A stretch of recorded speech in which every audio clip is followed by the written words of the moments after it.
Good morning, good morning, good morning.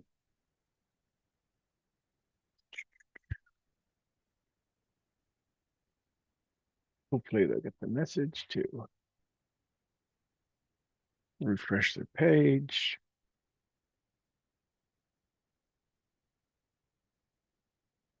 All right. So good morning, good morning, good morning. Welcome to February 6th, 2025, session 2 of Science Getting Rich, chapter 1. But before we go into chapter 1, in the manual, there's some conversations that Bob has about understanding the mind and the parts of the mind that exist.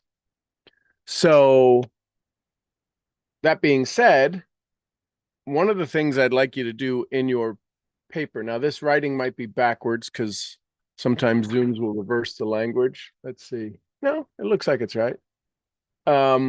So draw the little stick man. The stick man is a key figure in Bob's practices and Bob's teachings. So if you understand the stick man, right? So big circle, little circle, body. This is the conscious mind. This is the subconscious mind.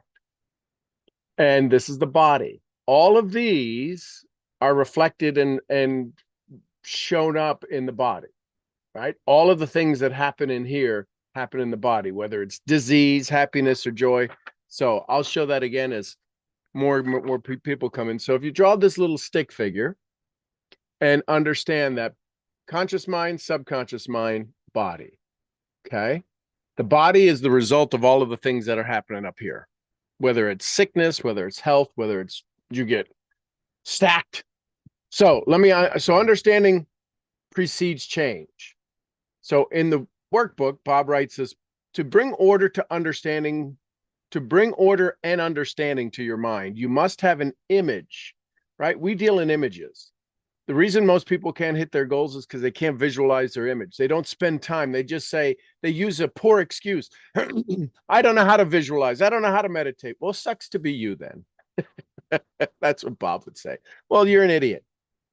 I'm not saying that to you. I'm just telling you what Bob would say to me. So we have to have an image. And that's where most people struggle with their goals. We saw yesterday when AJ was talking about, maybe it was the other day, kids no longer crying on their pillows. And you saw how emotional he got. He had an image of that. You don't get emotional about nothingness. Does that make sense? Maybe there's going to be a bonus just happened right now for you. You don't get emotional about nothingness. You get emotional about somethingness. And since we've pinned ourselves with so much pain for so long, we get emotional about pain. What if we get emotional about joy? So to bring order to, otherwise it'll be 2 hours for this training. To bring order to and understanding to your mind, you must have an image to work with. Since your mind is the unseen part of your personality, since your mind is the unseen part of your personality, this image is accomplished with the stick person. Granted, this is probably be hanging in the Smithsonian someday because of its fine artwork. The stick person, like all other ideas presented in this seminar, is extremely simple. Do not allow the apparent simplicity to deceive you, for the stick person concept can reveal to you a wonderful world of power, possibility, and promise. Let's get that straight. This seminar is built upon the premise that you have the power within you, that the power within you is far superior than any condition or circumstance around you. The power within you is more powerful than any circumstance or condition around you. With free will, your thoughts direct this power to whatever results you choose. There's a thinking stuff from which all things are made. Although the difference in what you earned over the past 12 months and what you choose to earn over the next 12 months may be great, the change you will have to make in your personality is small. Let me say that again. Although the difference in what you've earned in the past 12 months and what you plan to earn over the next 12 months could be great, big difference, big gap. the shift in your personality is going to be small. It's not about doing certain things. It's about doing them in a certain way. Does that make sense? So the conscious mind. So up here, you can draw 5 little antennae off of here. All right. What's in the conscious mind? 2, 2, 3, 4, 5. Right. And Bob's got little like telephone pole. Right. So the little antennas. What makes up the antennas? This part of you, this is the part of you that thinks, reasons. Your free will lies here. And these are your 5 senses. Right. These are your 5 senses. See, sight, hearing, smell, taste, and touch. That's what comes into your conscious mind. That's how you become consciously aware of something, right? You see it, you hear it, you taste it, you touch it, you smell it. This is the part of your mind that will decide. This is the part that decides how much money you want to earn. You all have your number from your DMP. The conscious mind can accept or reject. The conscious mind can accept or reject any idea. The conscious mind, this can accept it or reject it. What has your mind done with your DMP so far? No person or circumstance can cause you to think thoughts or ideas you do not choose. No person or circumstance can cause you to think ideas you don't want to think. So if you get mad, you get happy, that's because you chose to get happy. That's because you chose to get mad. You get sad, you chose to get sad. You got angry, you chose to get angry. You got ecstatic, you chose to get ecstatic. The thoughts you choose eventually determine the results of your life. All pain, all pleasure, or limitation is either originated in the conscious mind or accepted uncritically from an outside source. As you accept a thought, it is impressed upon the second part of your brain, the subconscious. I'm just looking at some of my thoughts here, of some of my notes. So Abraham Hicks says, your thoughts are invitations to your reality. Your thoughts are invitations to your reality to come into existence, making your dominant intention be one of seeing all that you would like, be looking for good everywhere. Okay, subconscious mind, part 2. Right, so subconscious mind. This is the mind, the unseen part of us, right? We got the brain inside of our cranium, but there's the mind. There's this unseen thing, and that's in part 2, the subconscious mind. This part of you is certainly the most magnificent. It is the power center. It functions in every cell in your body. So we have a subconscious mind. We have 30, 40, 50 trillion subconscious mind. It has no ability to reject. Let that settle in. You have a negative thought, the subconscious mind accepts it. It has no ability to reject that thought. Does that make sense? Scary when you think about it. This part of you operates in an orderly manner. It is not chaos in your subconscious mind. By law, it expresses itself through you, the body, in feelings and actions. Any thought you consciously choose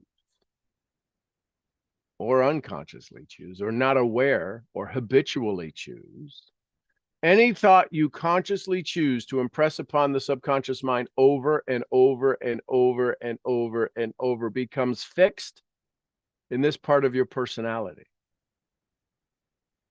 Fixed ideas will then continue to express themselves without any conscious assistance.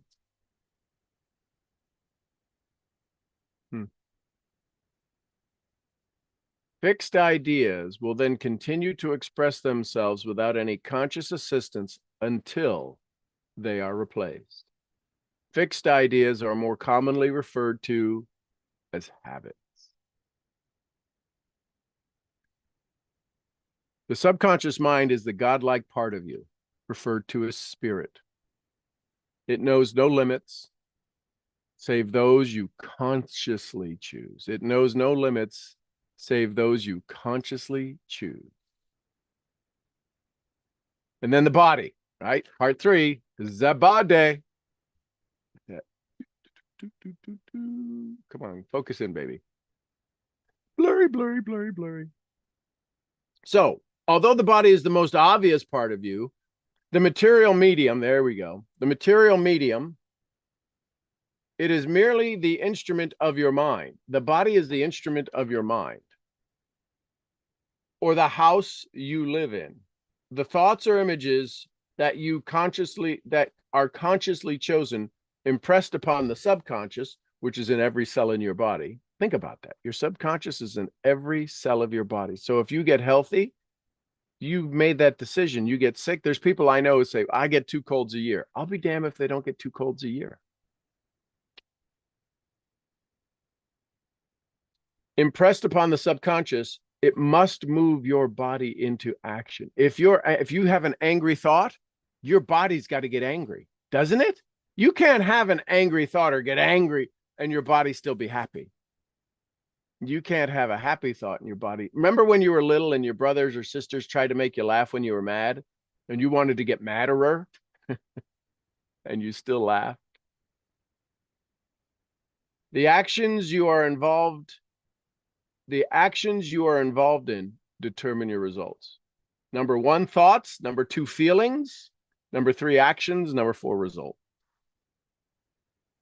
Wallace D. Waddle says, getting rich is a result of doing things in a certain way. Get things in harmony. So now, chapter 1, right to be rich. So this is Wallace D. Waddle's, right? Right to be rich. Napoleon Hill was written a little bit after this, Think and Grow Rich. Waddle's was written before, but this is kind of the science. There's a lot of science in Hill's Think and Grow Rich. That's more art compared to this, talking about the exact science. So, right to be rich, here we go. Whatever may be said in praise of poverty, the fact remains that it is not possible to live a really complete or successful life unless one is rich.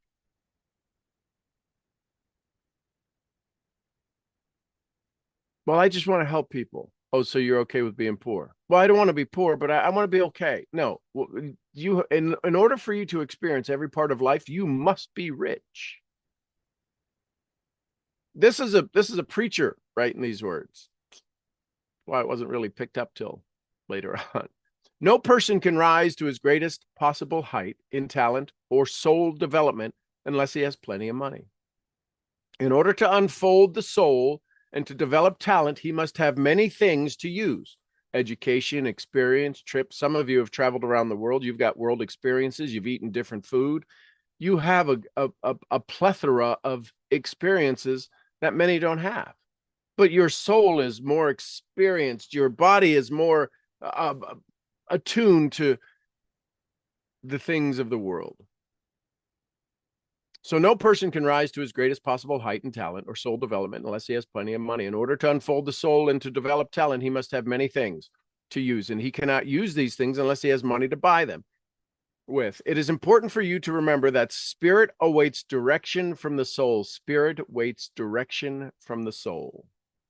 Ask and it shall be given was excellent advice.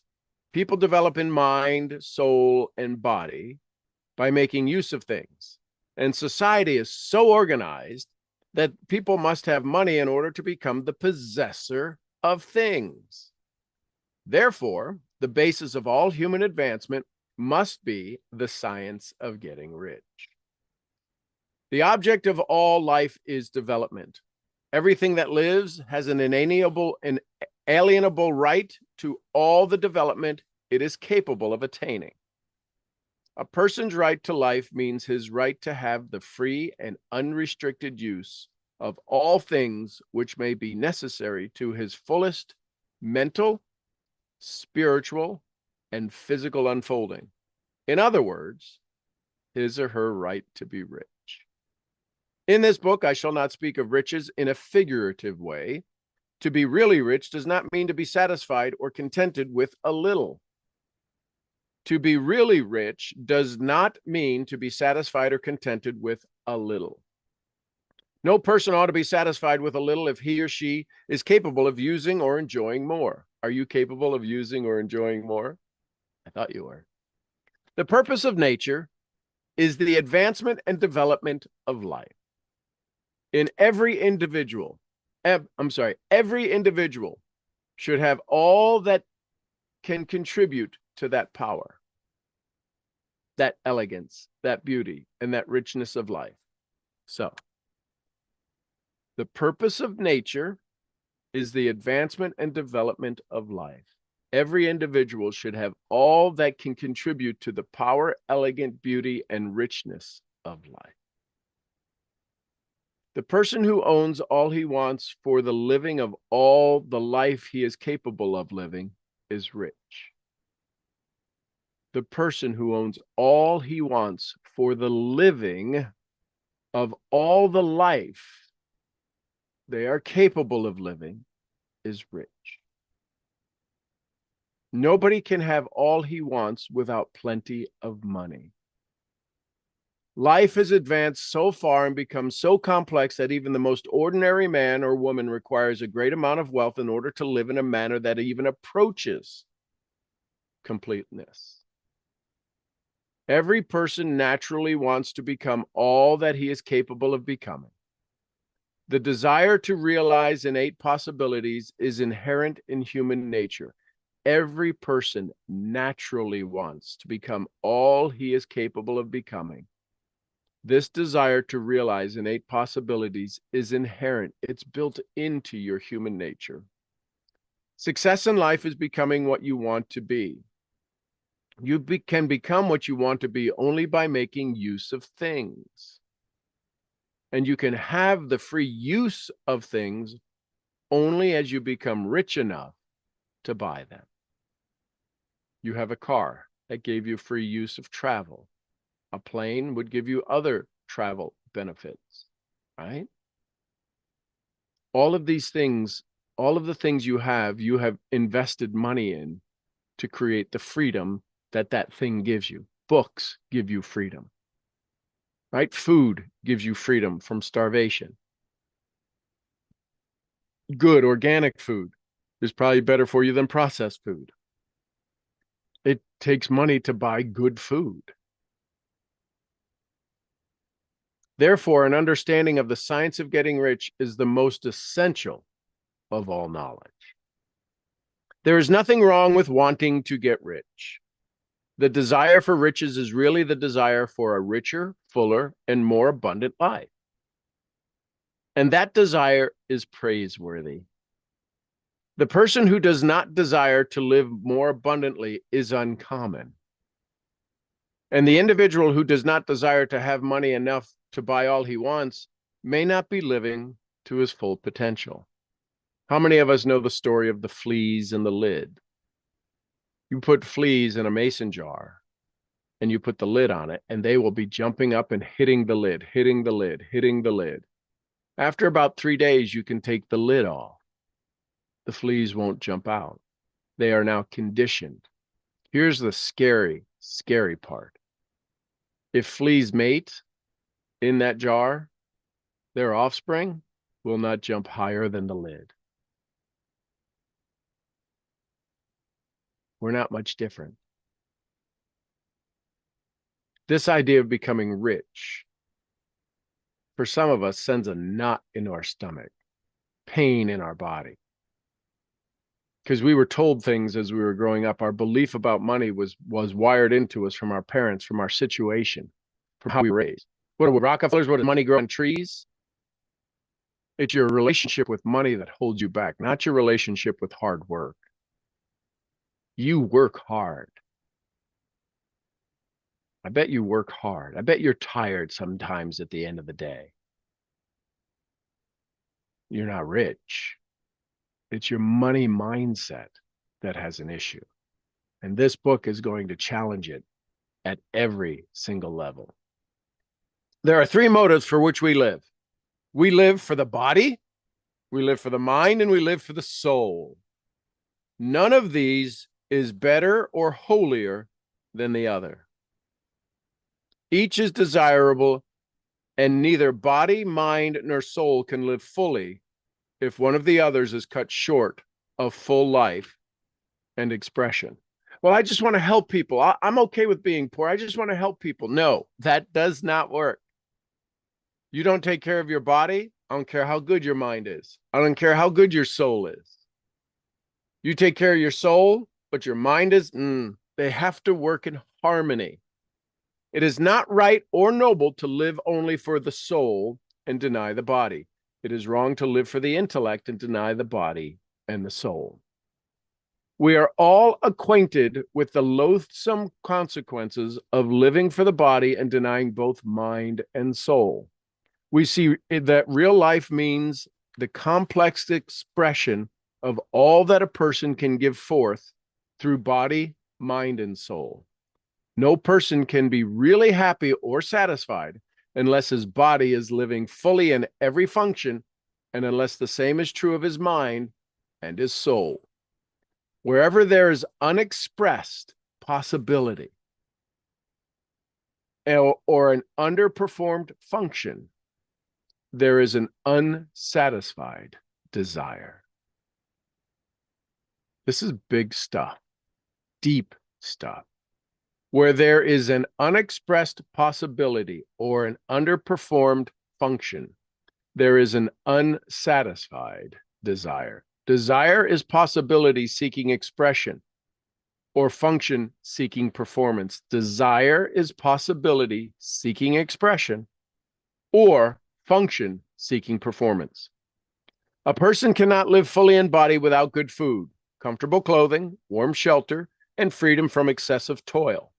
Rest and recreation are also necessary to his physical body. He cannot live fully in mind without books and time to study them, without opportunity for travel and observation, or without intellectual companionship. To live fully in mind, he must have intellectual recreations that must surround himself with all the objects of art and beauty he is capable of understanding and appreciating. To live fully in soul, an individual must have love. And the expression of love is often frustrated by poverty. Oof. This is probably the 30th time I'm reading this. And I swear some of these sentences I've never read before. It seems like I've never read, where they're hitting completely differently. An individual's highest happiness is found in the bestowal of benefits of those he loves. Love finds its most natural and spontaneous expression in giving. The person who has nothing cannot give. The person who has nothing to give cannot fill his place as a husband or a father or as a citizen or as a human being. It is the use of material things that a person finds full life for his body, develops his mind, and unfolds his soul. Therefore, it is of supreme importance to be rich. It is perfectly right that you should have a desire to be rich. If you are a normal man or woman, you cannot help doing so. It is perfectly right that you should give your best attention to the science of getting rich, because it is the noblest and most necessary of all studies. If you neglect this study, you are derelict in your duty to yourself, to God, and to humanity. You can render God and humanity no greater service than to make the most of yourself. God's gift to you is more talent and ability than you could possibly use in a lifetime. Your gift to God is to develop as much of that talent and ability as you can in this lifetime. Steve Bow. That's chapter 1. And in the workbook, it has questions. So the right to life includes the right to be rich. Why? Why is it your right to be rich?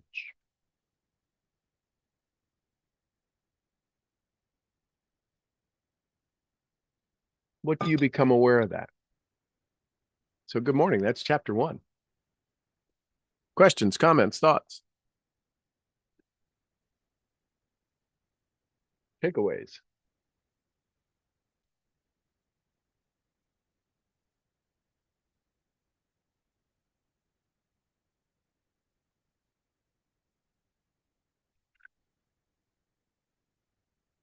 It's interesting, doesn't it? When we think about becoming rich.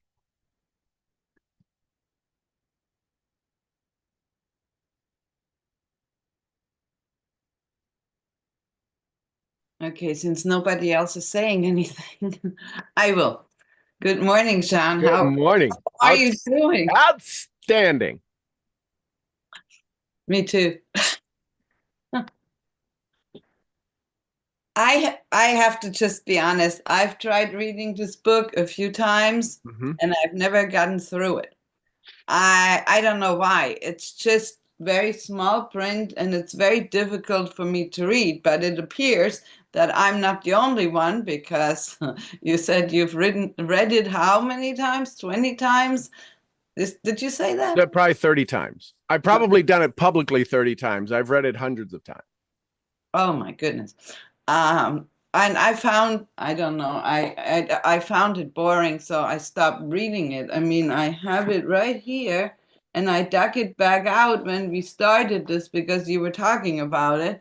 And yeah, I've gotten like to the word from the author.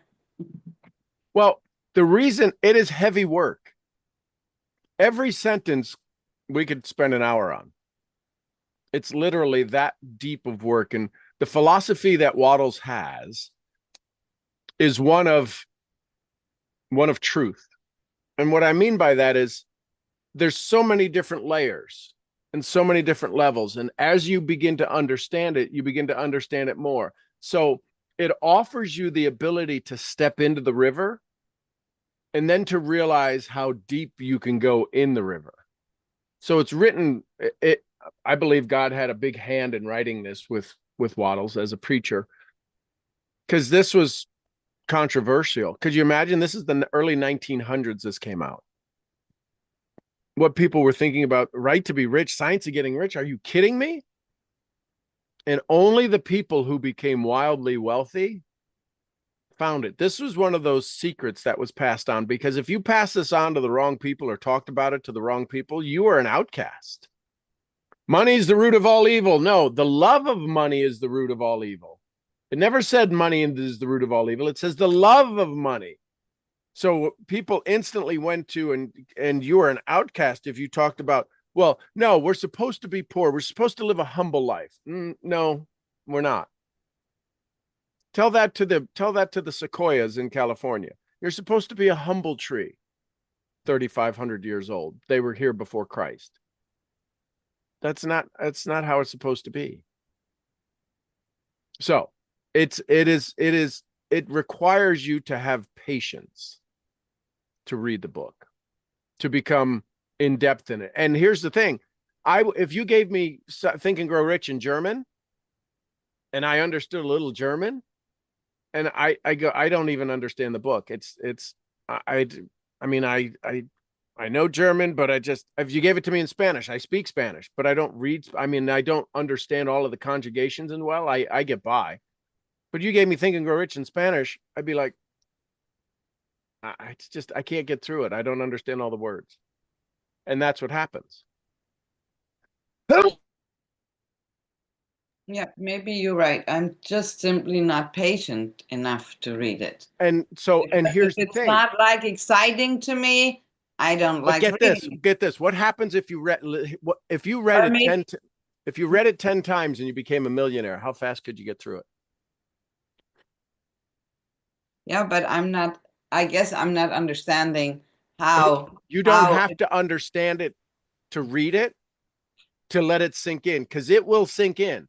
These words, these sentences, these collaborations, these contributions, these formations of words sink into the body. The truth that it shows up in me is the same truth that shows up in everybody else. You kind of have to let it wash over you. So I promise you, if you read it it will change the way you think about things. And then read it again, and then read it again. Because the old patterns we all have, here's what I know after 20 years of teaching this to people. There's always resistance on the first round. There's resistance on the fifth round. It's until you believe in that you have the capabilities of becoming rich and that wealth is instantly as close as your skin. Everything you want is as close as your skin. Everything you want, everything. $5 million of annual income, close as your skin. It's a vibration. And what this does is it alters your brain's vibration by you listening to these words, the way the words are written. It's the same 26 letters of the alphabet. They don't use a single letter in the alphabet that doesn't exist. They haven't made up any things that you have to learn a new alphabet to read the book. This is for everybody. If that's being said, then it's the same in all the languages. You know that. I mean, we have extra letters in German. I'm talking about the English version. Do you have that in German? The book you're reading, is it English or German? No, I don't know if you can even get it in German. It's okay, so it's an English book. So I'm talking about the English alphabet. I'm not talking about the German alphabet. I'm talking about the English alphabet and this book. What I'm saying is that if you can get through it, the resistance to reading the book, Jim Rohn would say, is a clue. It's the science of getting rich. And he makes a claim in there. If you follow these rules, everyone will get rich. There's not a single person who follows these rules who hasn't gotten rich. I mean, I totally agree with you when you are saying, money and everything you want is as close as your skin. I totally agree with you. But I guess I still am not making the connection or not understanding, but the connection, how, I mean, I don't know anyone. Okay. So for me, I really need to maybe know some people that tell me I read this book and I actually, after I read this book, I made $1 million. Then I would believe it. So I got my hand up. Who else? Okay. How many other people? There's Brad. Brad's got his hand up. How many other people do you need? How many other people? How do you know that it was exactly from this book? It can be. I didn't have it before the book. Well, but it could be something else that maybe somebody just what if it's part of it? What if it's part of it and it made it easier? Do you want to not do it easier? Well, I want to do everything easy. Then why don't you read the book? Well, because it's not easy for me to read the book. Well, then any excuse will work. It's not easy for you to make $1 million either, but maybe this will make it easier. No, I think if I have the right people in my life, it's definitely very easy with my business to make $1 million. Right, but so why aren't the people showing up? The right people, because why aren't the right people showing up?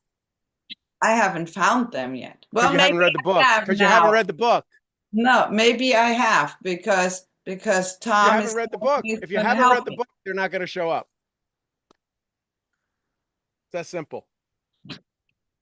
Have you read Think and Grow Rich? Can I interject here?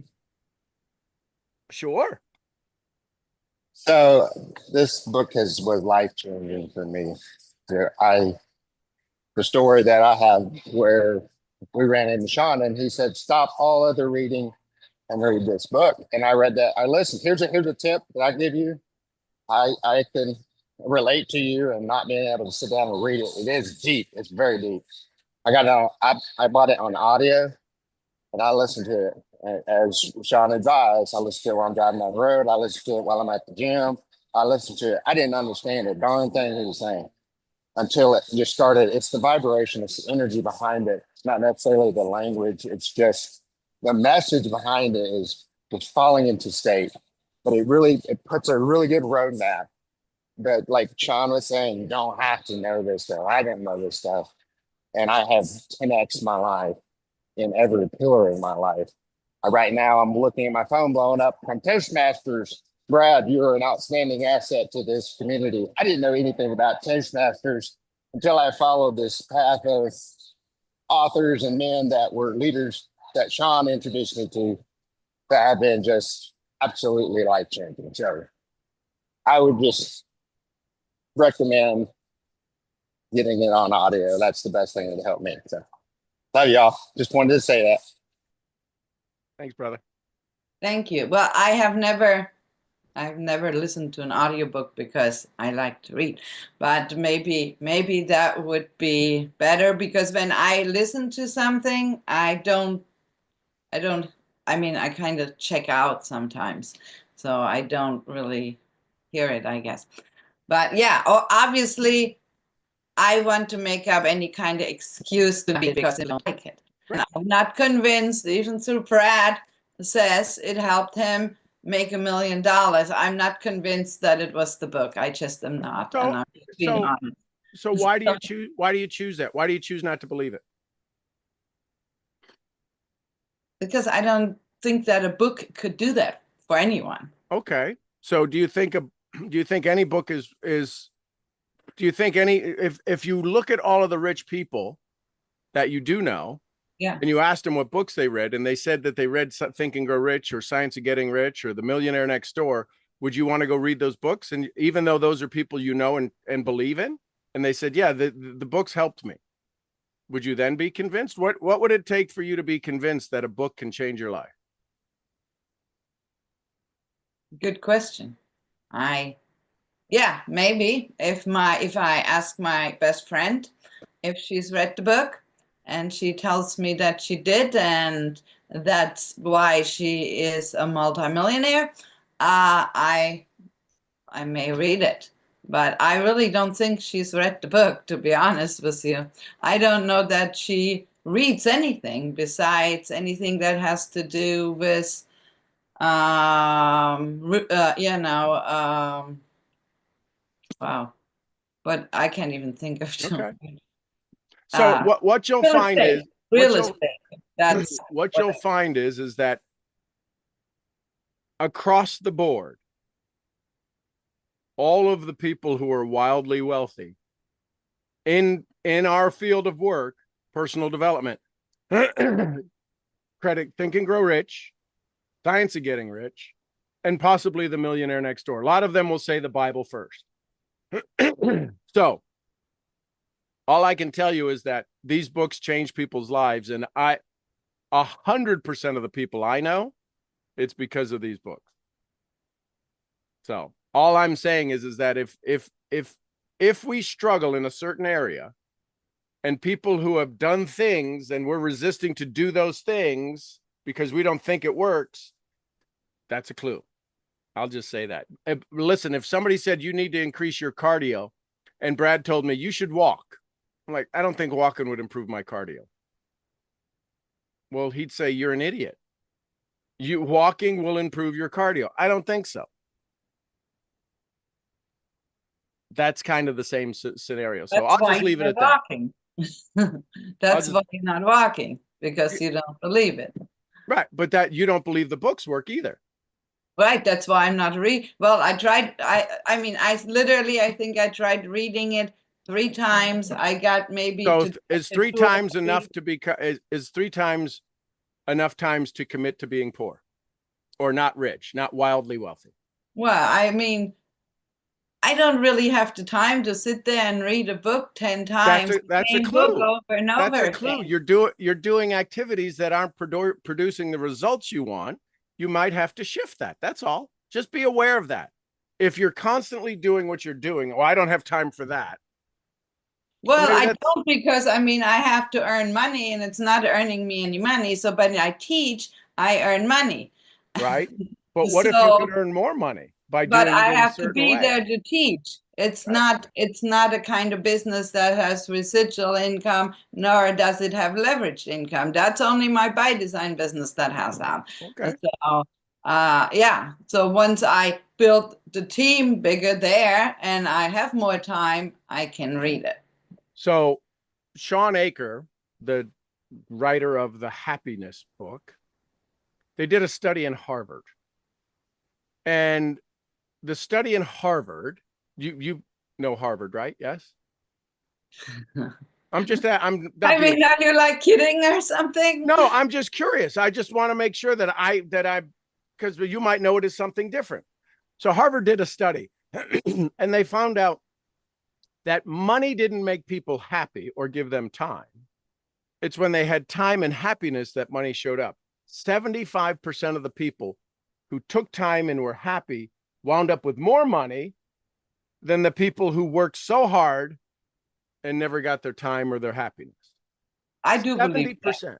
I do believe that, because when you're happy, you're a lot more productive than when you're not happy. So, And yes, they had to take the time to do that. So there's all of these studies out there that are showing that if you take the time to sharpen your saw, to get better at the thing you need to get better at, things seem to move in a much more rapid pace.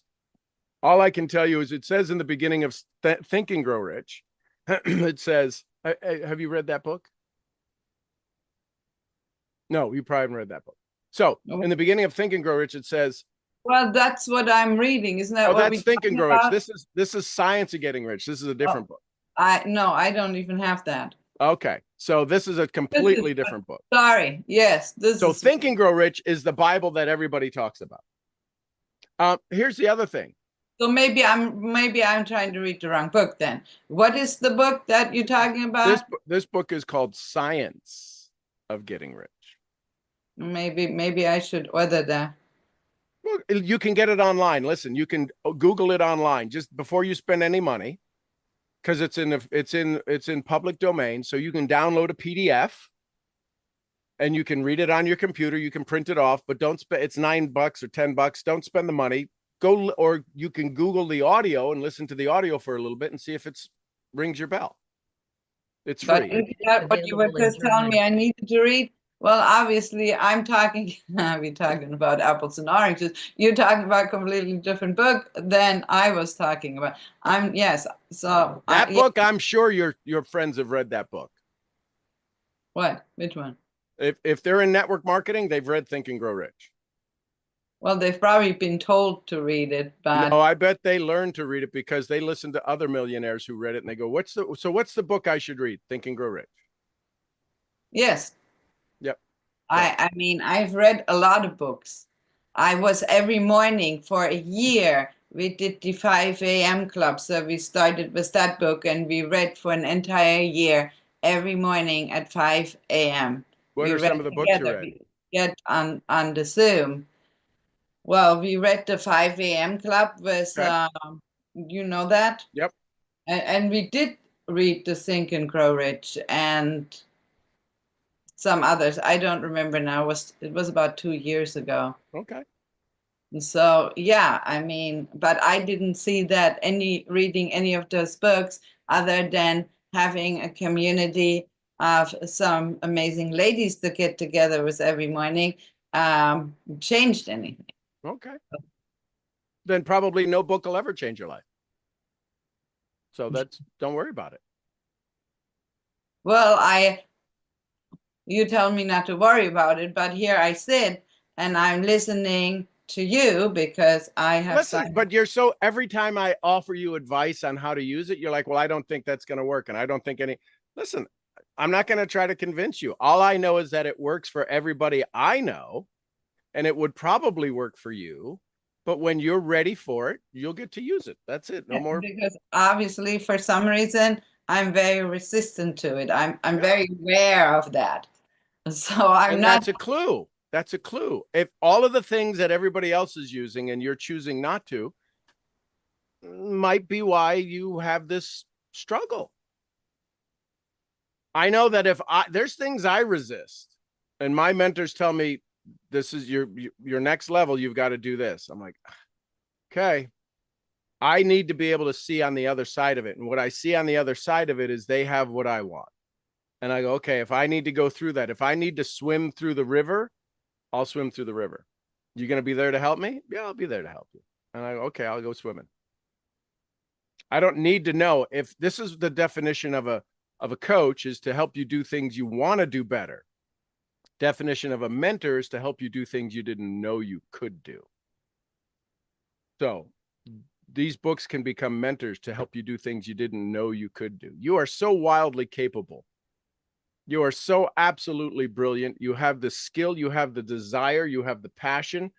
There's just, and this is what Wallace D. Waddle says, it's not about doing certain things, it's about doing them in a certain way. And that might be the slightest little tweak. The slightest little tweak for you is to do that in a certain way, whatever that is. And all of it floods to you, and you'll be like, where the hell was all of this when I was struggling? It keeps showing up. Piss me off when you said that, Charlie. You used to piss me off bad when you're like, and But like when you know, I mean, you know. that's just my way of life. I've struggled my entire life. Nothing has ever been easy. So Well, let me ask you, how long do you want to own that story?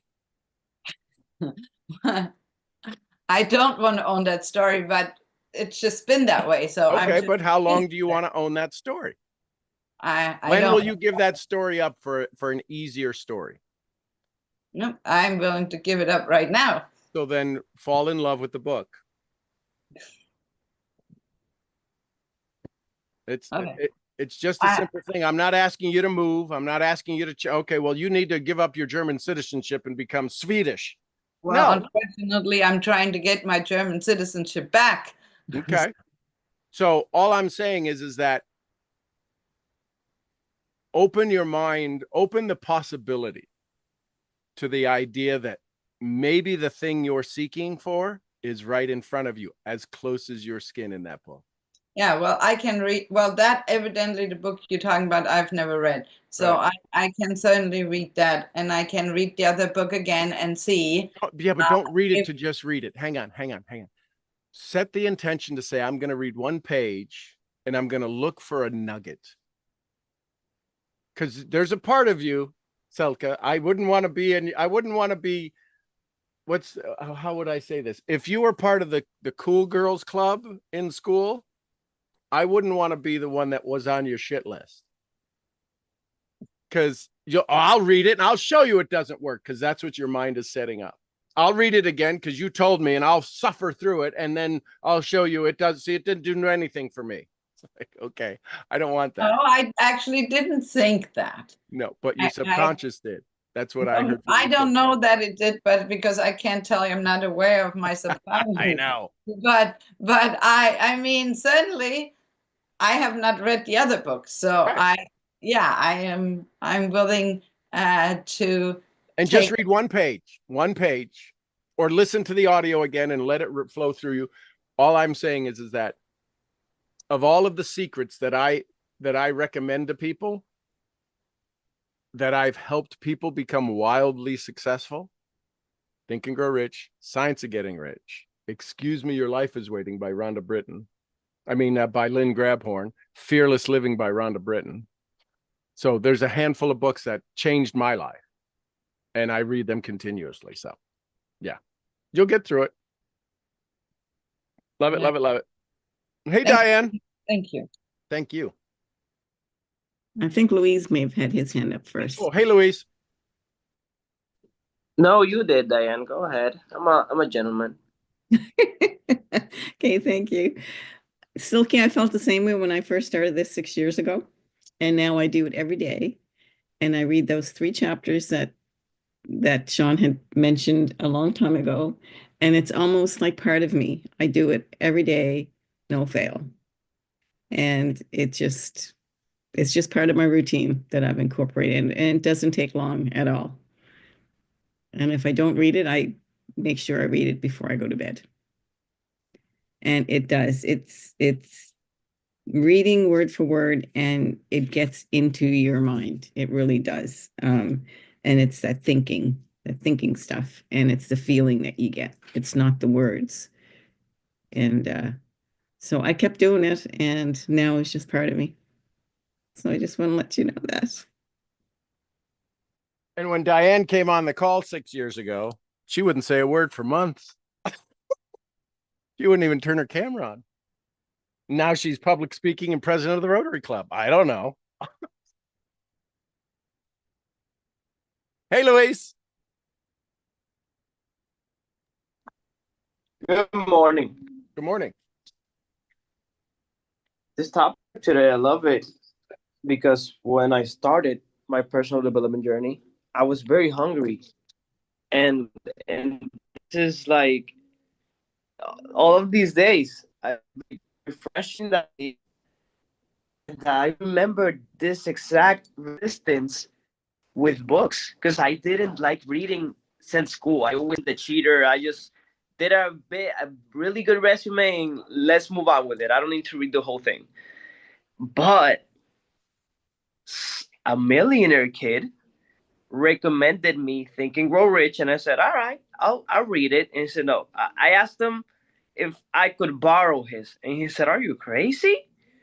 I was like, "Why, bro?" I was like, "No, you have to buy yours, and you have to read it, take notes on it."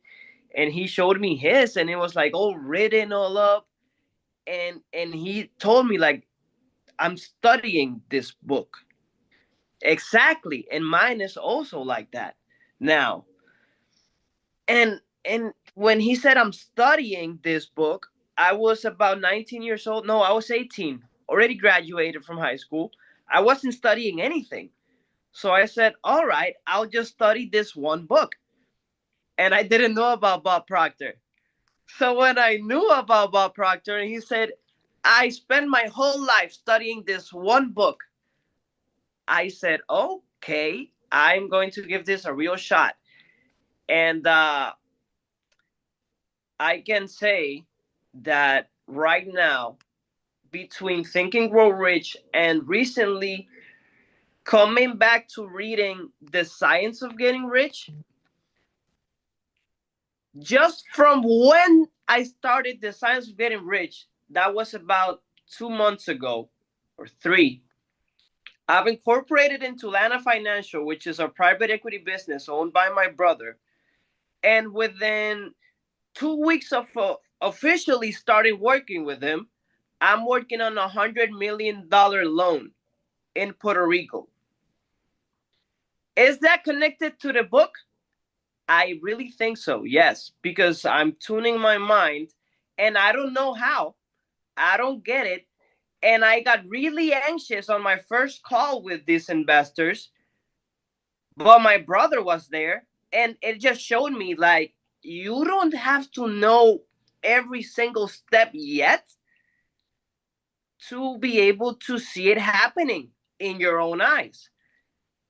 And I really think it's very, very related to those books because everything that those books say will encompass everything else that I would say that took me to these things. So that's amazing. Thank you, thank you, thank you for this conversation. Silka, I felt so much resistance when I started. Also, like I was a kid that didn't even want to wear shirts when I began these calls. Like I didn't want to. That was part of my rebelry because I was like, why does everybody have to wear a shirt? I'm in Puerto Rico. It's hot. I get it, but I don't have to wear a shirt. And I just started fitting in. I just started losing that resistance. And if you truly want to live without resistance, just drop it. It's like actually, okay, I don't care. I'm going to read it. Because as long as we don't do that, we're not really dropping it. Like, it's like you have a backpack on and you said, oh, this is so heavy. And you take just one shoulder off. It's still heavy. Drop the backpack and read it. You know what I did today, Sean? I just read my DMP and I did it last night. I was like, do I have to? Yo, Luis Martinez, para febrero 20 del 2026, and I read it completely. I haven't written it, but I'm going to write it after this call also. Because it's like, that's my resistance with the DMP. Because I feel it's coming together. Now my team is calling me and they're like, hey, we miss you because I haven't really been present for the past January. And they're like, hey, we're missing you. So that's all of my DMP just gripping. And now I'm just like, nope, I'm gonna ride this. I own this. And it's feeling so good. So, so good. So thank you, thank you, thank you. I'm also working on not letting resistance get in my way because it's just so natural for me also. But it was. I'm feeling better. I'm feeling better. The most difficult work you'll ever do is the idea of sustained thought. Yeah. And the only reason anybody struggles, the only reason anyone struggles on reaching their goals is that they lose sight of their goal. Period. They let other things get in the way. You look at Joe Dispenza, who's become wildly popular. He was pretty popular when he was a chiropractor and he understood things until the world came for him. The old story came for him and broke his back. And he was going to have Schumann rods put in his back and probably never walk again. He healed his body.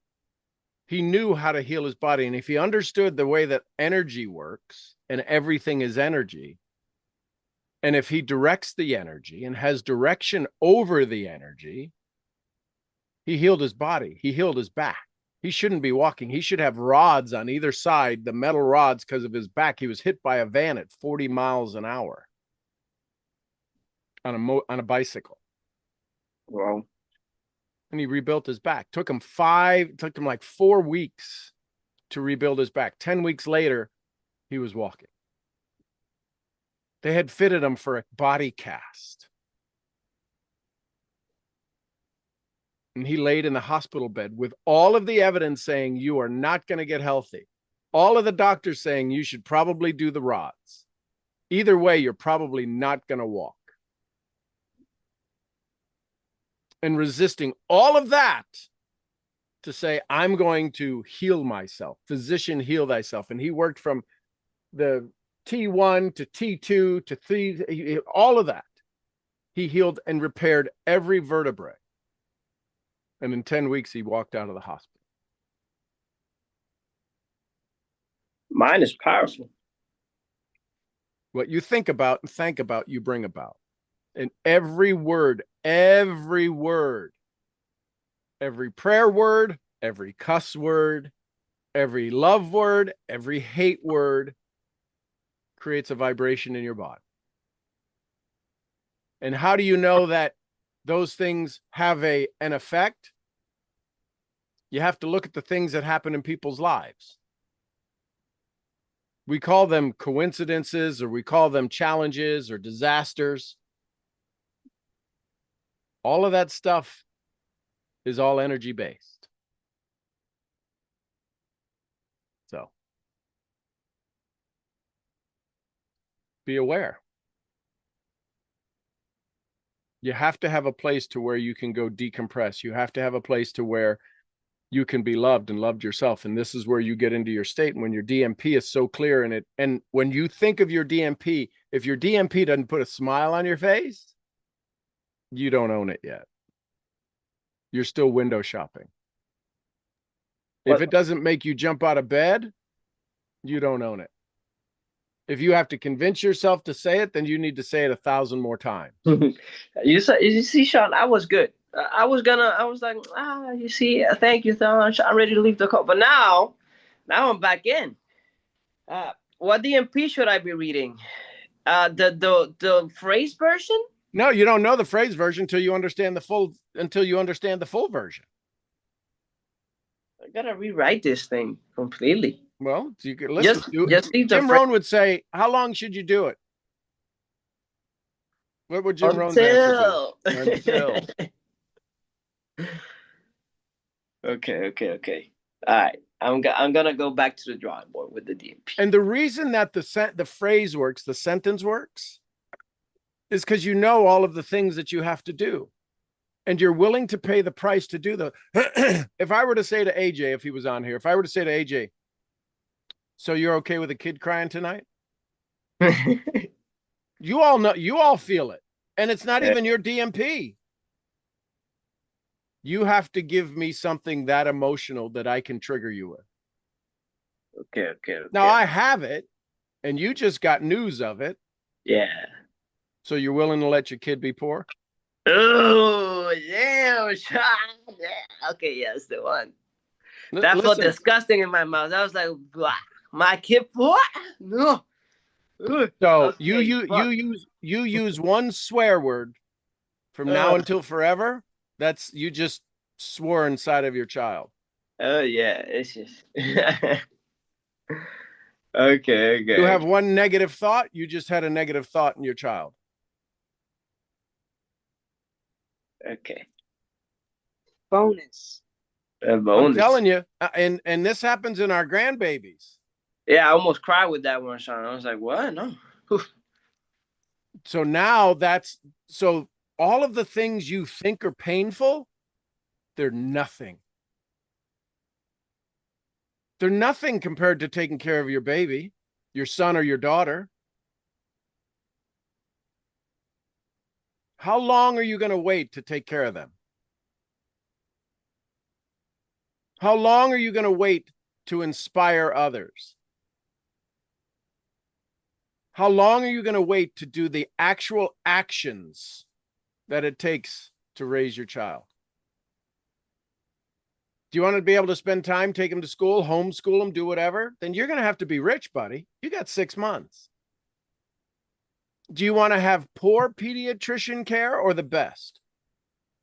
Oh, that's taken care of. We're on our way to Spain. So think about it. Yeah, you hit a nerve there, Sean. Well, you're damn right. That's what you pay me for. Yeah, thank you. Ah, manga. Yeah, that was a bonus. That was a big bonus. I felt that one. Okay. Just telling you. Yeah, I'm gonna write. Okay. Listen, my mentor said, whenever we talk, one of us will always have fun. Sometimes both of us. And Brad is a testament to that, as well as the rest of you. Last thoughts, comments, questions, takeaways. Chapter 1, Right to be Rich.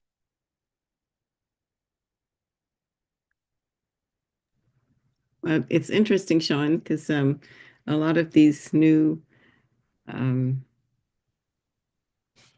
calls and things like that, I mean, this is one of the books that and Think and Grow Rich is up there in the first 10 that people have on their list. So it's really interesting. And in our company loan, Al and Landon, that's on their list. And a lot of the platinum presidentials, they swear that reading is so important, and they all do. And I know the ones who know, when you get into the know, listen, my dad handed me the book when I was 18. Oh, is that it? Yes. Cool. So here's my book. The dog's got a hold of it. This is my original book, Science Again, Think and Grow Rich. And this is copy, like the pages all tore up and everything. I was so mad, and I forget whether it was I think it was Bailey that ate it. I think it was. Anyway, so this is from 1965, I think. 1960, copyright 1960. So 5 years before I was born. So this is a 65-year-old book. Wow. And I have notes in here. I was afraid to write in it because I was raised, well, you don't write in books, right? The nuns, you aren't allowed to write in books. But that's this one. So here's today's version. Here's 2025's version.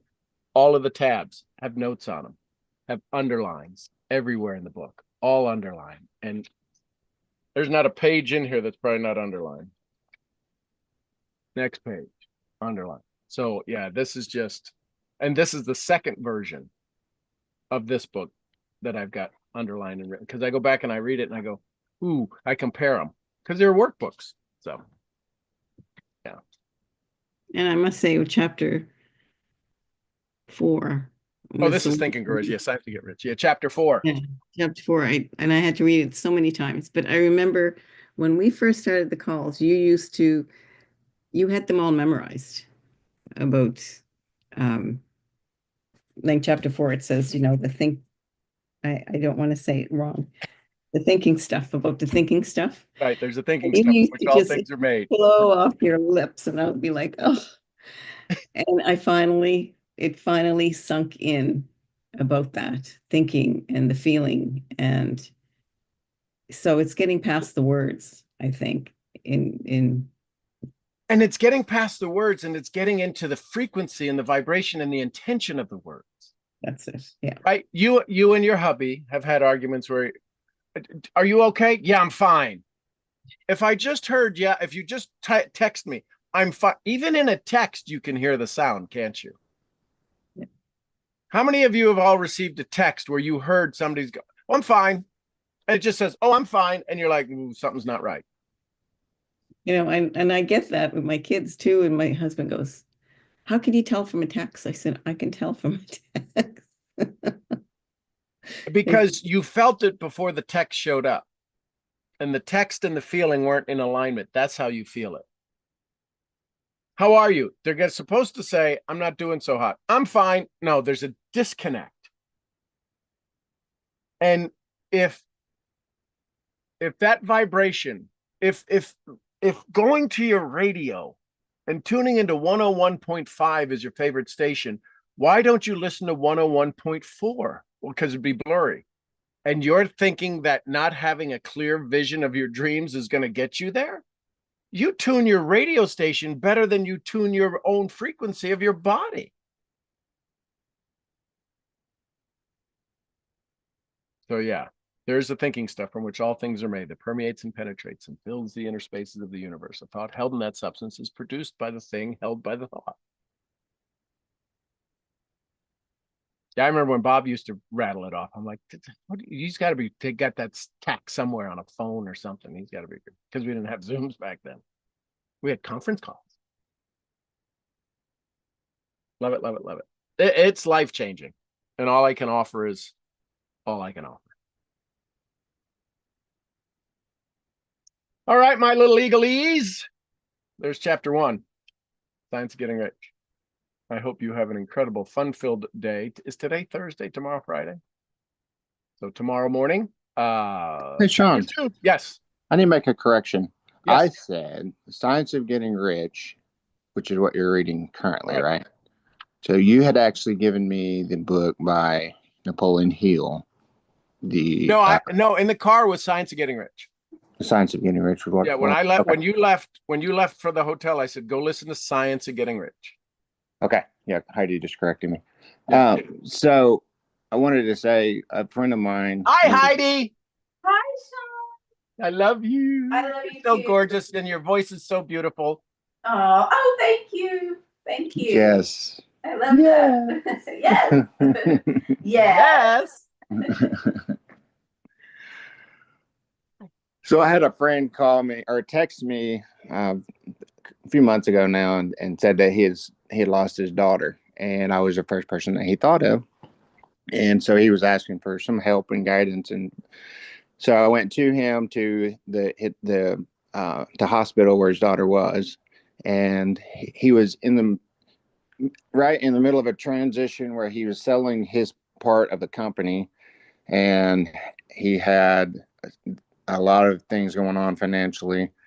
And so he had reached out to me and asked me for a recommendation for a lawyer, and I had given him a recommendation, and he had gotten everything lined out and was very grateful for that. And so then he was trying to determine just all of these things, and I was going to connect him with you, Sean, and it just kept coming to me. He came to you, he trusts you, and you have inside of you what you need.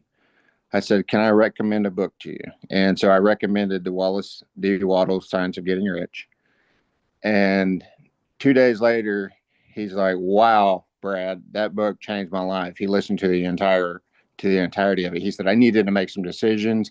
I didn't have time for BS. I need something deep that can speak to me and what I need to do. And now he'll text me randomly and just quotes out of that book, and he studies it. So that does specifically that book. Yes, it helps. The information is there to make a difference. So. And again, it's kind of like the Bible, and I'm not equating science right to the Bible. Right. There's people who read the Bible and can tell me chapter and verse and still never live it. Amen. Absolutely. There's people, they'll quote me chapter and verse, and I go, so tell me what that means. Well, it means that God's this. I go, no, it doesn't mean that at all. when Jesus was standing there and digging a stick in the ground, going, "Hey, listen, the first of you without sin cast stone." He was staring down. He didn't even have to look at him. That doesn't mean that nobody without sin cast. He says no, and he stayed long enough for them to all leave. He gave them places to go repent. I'm not a scholar, but that's what I interpret as a farm boy from Ohio, and people are like, never thought of it that way. Like, so how many of you are standing there staring them right in the eyes going, go ahead, I dare you. You don't have sin, cast your stone. No, you got to give place, but you can't. You threaten a coward, they'll kill you on the way out. And too many people threaten cowards with the Bible, and they kill you on the way out. You got to let it sink in, settle in.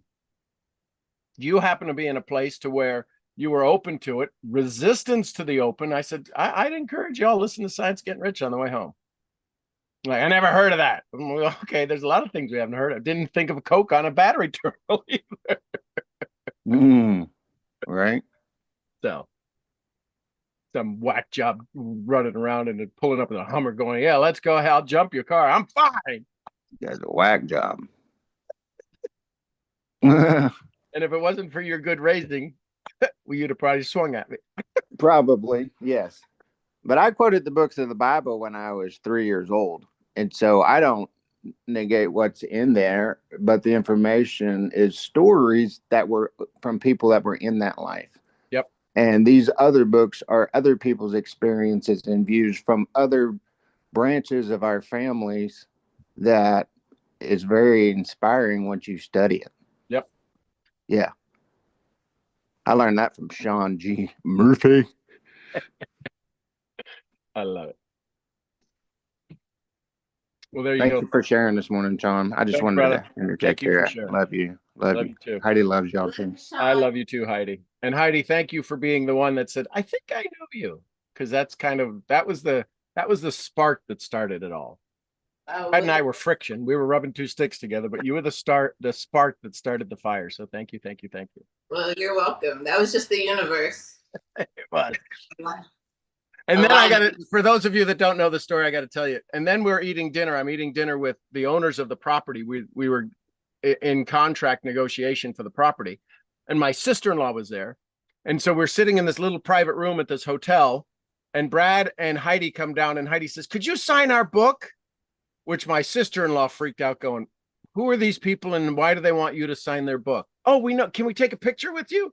And it's the greatest moment of my life, because it was in front of my sister-in-law, who thinks I'm about as smart as a box of rocks. So it's the greatest thing.